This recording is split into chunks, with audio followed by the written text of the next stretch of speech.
તો ટ્રાફિક સમસ્યા મુદ્દે હવે ગુજરાત હાઈકોર્ટમાં સુનાવણી। ટ્રાફિક પોલીસના ઉચ્ચ અધિકારીઓ કોર્ટમાં હાજર। હાઈકોર્ટની અગાઉની ટકોર પર સરકારી વકીલનું કબૂલનામું। સ્થિતિ સુધારવા અધિકારીઓની સતત કામગીરી તેવી પણ સરકારી વકીલે દલીલ કરી છે। જનતા માનવા તૈયાર ન હોવાની દલીલ પણ કરવામાં આવી। હાઈકોર્ટની ફટકાર માત્ર દંડની વસૂલાત કરવી તે યોગ્ય નથી, તે માત્ર સમસ્યાનું સમાધાન ન હોવાની પણ કોર્ટે કરી વાત। 2018માં સુધારો આવ્યો તો હવે કેમ ન આવી શકે તેવો સવાલ પણ હાઈકોર્ટે ઉઠાવ્યો છે। હવે ઇન્સ્યોરન્સ વગરના વાહન ચાલકો સામે થશે કાર્યવાહી। ઇન્સ્યોરન્સ વગરના વાહન માટે સિસ્ટમ વિકસાવવાનો દાવો છે। ટોલ પ્લાઝાના સ્કેનથી જરૂરી દસ્તાવેજ પણ સ્કેન કરી શકાશે। વાહન ઇન્સ્યોરન્સ નહીં હોય તો ઓનલાઈન સેવા થશે બ્લોક, તેવું પણ સરકારે જણાવ્યું। તો માત્ર દંડની વસૂલાત કરવી તે સમસ્યાનું સમાધાન ન હોવાનું કોર્ટે કહ્યું। જો 2018માં સુધારો આવ્યો હોય તો હવે કેમ ન આવી શકે તે પ્રકારનો સવાલ પણ કોર્ટ દ્વારા કરવામાં આવ્યો।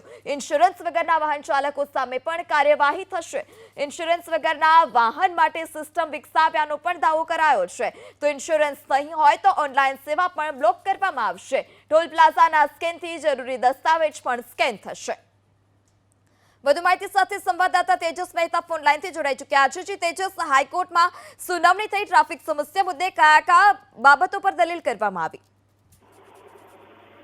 જી, આ અગાઉ ગુજરાત હાઈકોર્ટે તાકીદ કરી હતી, ખાસ કરીને ટ્રાફિક પોલીસ અને આરટીઓને તાકીદ કરી હતી કે લોકોને જે રીતે ધક્કા ખવડાવવામાં આવે છે આરટીઓ કચેરીમાં અથવા ટ્રાફિકને લગતી બાબતો હોય તો તેમાં જે નાગરિકોને પરેશાની પડે છે તે બાબતે યોગ્ય કાર્યવાહી જરૂરી છે। આ દિશામાં પ્રશાસન કામ કરે। આ જ બાબતને લઈને આજે શહેર ટ્રાફિક ડીસીપી કોર્ટમાં હાજર રહ્યા હતા, સાથે જ અમદાવાદ આરટીઓ પણ કોર્ટમાં હાજર રહ્યા હતા અને આ બાબતે સુનાવણી દરમિયાન સરકારી વકીલે પણ અમુક બાબતોનો સ્વીકાર કર્યો કે પોલીસ કર્મીઓની અમુક બાબતોની અંદર થોડી બેદરકારી પણ સામે આવી છે, પરંતુ તે દિશામાં પણ સુધારાત્મક કાર્યવાહી કરવા બાબતે કામ ચાલી રહી છે। આ ઉપરાંત કોર્ટે એ પણ તાકીદ કરી કે માત્ર દંડ વસૂલવાથી સમસ્યાનું સમાધાન નહીં આવે, આ બાબતે પણ યોગ્ય કાર્યવાહી કરવી જરૂરી છે। લોકોમાં સમજણ કેળવવી પણ એટલી જ આવશ્યક હોવાનું કોર્ટે નોંધ્યું અને આ તમામ બાબતોને લઈને જે કોર્ટે ટકોર કરી તે બાબતે સરકારી વકીલે કોર્ટને આશ્વસ્ત કર્યા છે કે આ તમામ દિશામાં કામગીરી કરવામાં આવશે।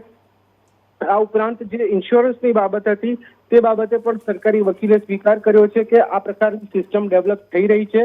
ફાસ્ટેગના આધાર પરથી આ જે વાહનો છે તેનો ઇન્સ્યોરન્સ છે કે કેમ તેની ચકાસણી પણ આગામી સમયમાં થાય તે પ્રકારની સિસ્ટમ હાલ ડેવલપ થઈ રહી છે અને વાહનનો ઇન્સ્યોરન્સ નહીં હોય તો તમામ ઓનલાઈન સેવાઓ જે છે તે બ્લોક કરી દેવામાં આવશે।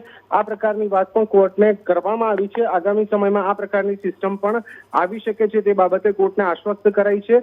4 અઠવાડિયા બાદ આ સમગ્ર મુદ્દે સુનાવણી થાય ત્યારે સરકાર તરફથી શું પગલાં લેવાય છે અને કોર્ટમાં શું રિપોર્ટ થાય છે તે મહત્વનું બની રહેશે। જી તેજસ, સમગ્ર માહિતી બદલ આભાર।